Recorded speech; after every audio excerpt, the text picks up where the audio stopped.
ending up of the cheque was clearly a trick of some sort, and I fully expected the official to return and say the draft was good. I determined to prevent this man from getting the jewel box until I knew more of his game. Quickly I removed from my place near the door to the auctioneer's desk, having two objects in view. First, to warn the auctioneer not to part with the treasure too easily, and second, to study the suspected man at closer range. Of all evildoers the American is most to be feared. He uses more ingenuity in the planning of his projects, and will take greater risks in carrying them out than any other malefactor on earth. From my new station I saw there were two men to deal with. The bidder's face was keen and intellectual, his hands refined, ladylike, clean and white, showing they were long divorced from manual labour, if indeed they had ever done any useful work. Coolness and imperturbability were his beyond a doubt. The companion who sat at his right was of an entirely different stamp. His hands were hairy and sun-tanned, his face bore the stamp of grim determination and unflinching bravery. I knew that these two types usually hunted in couples, the one to scheme, the other to execute, and they always formed a combination dangerous to encounter and difficult to circumvent. There was a buzz of conversation up and down the hall as these two men talked together in low tones. I knew now that I was face to face with the most hazardous problem of my life. I whispered to the auctioneer, who bent his head to listen. He knew very well who I was, of course. 'You must not give up the necklace,' I began. He shrugged his shoulders. 'I am under the orders of the official from the Ministry of the Interior.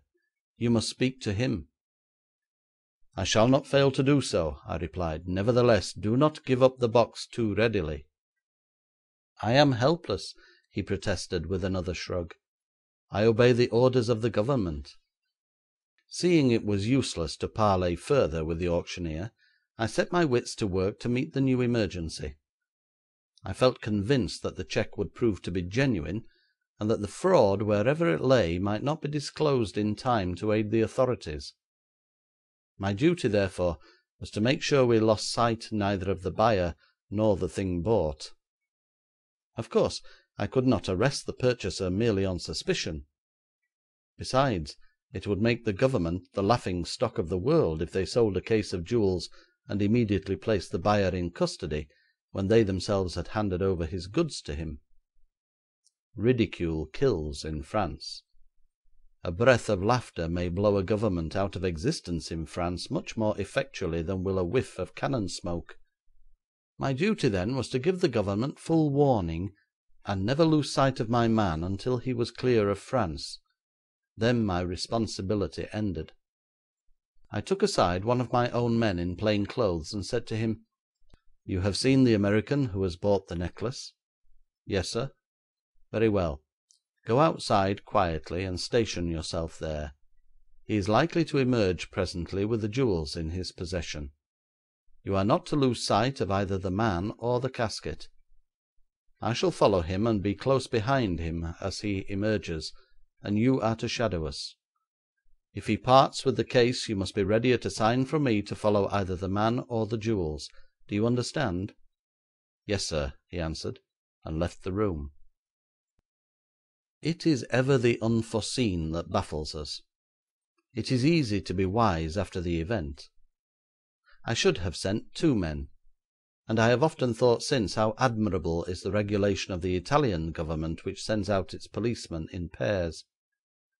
Or I should have given my man power to call for help, but even as it was, he did only half as well as I had a right to expect of him, and the blunder he committed by a moment's dull-witted hesitation. Ah, well, there is no use of scolding. After all, the result might have been the same.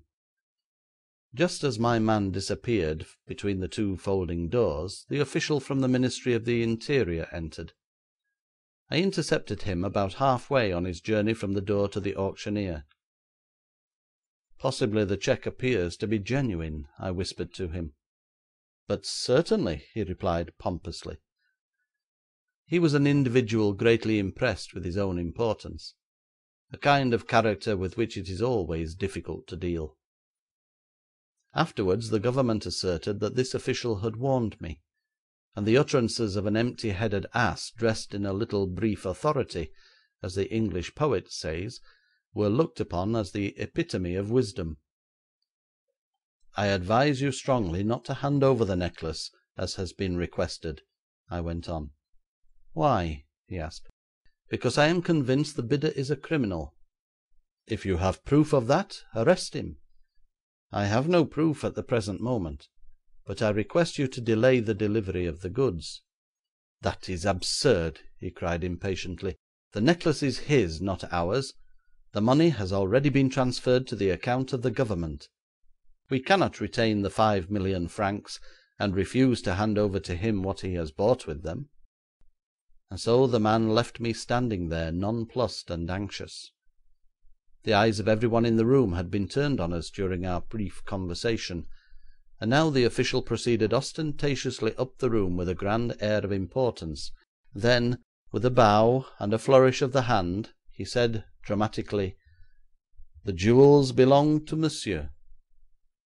The two Americans rose simultaneously, the taller holding out his hand, while the auctioneer passed to him the case he had apparently paid so highly for.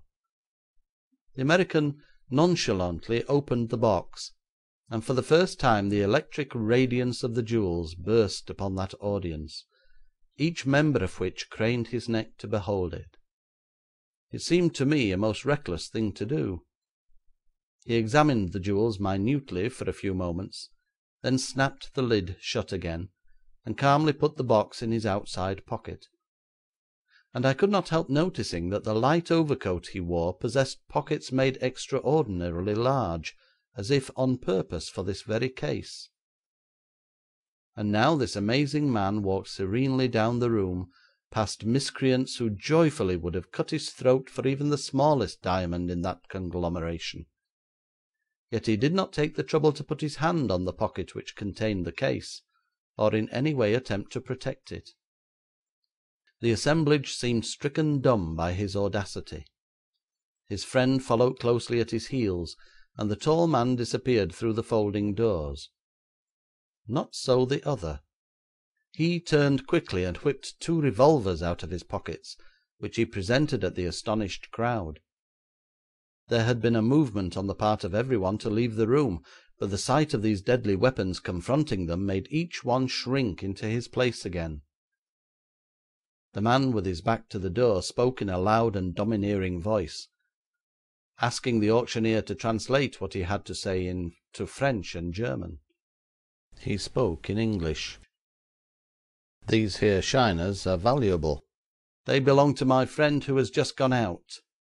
Casting no reflections on the generality of people in this room, there are nevertheless half a dozen crooks among us whom my friend wishes to avoid.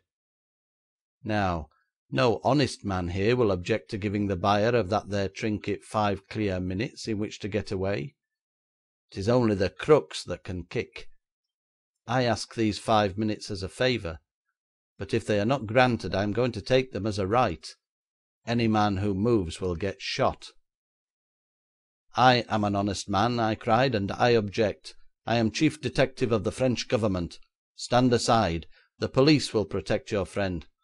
"Hold on, my son," warned the American, turning one weapon directly upon me, while the other held a sort of roving commission, pointing all over the room. "My friend is from New York, and he distrusts the police as much as he does the grafters. You may be 20 detectives, but if you move before that clock strikes 3 I'll bring you down, and don't you forget it." It is one thing to face death in a fierce struggle, but quite another to advance coldly upon it toward the muzzle of a pistol held so steadily that there could be no chance of escape.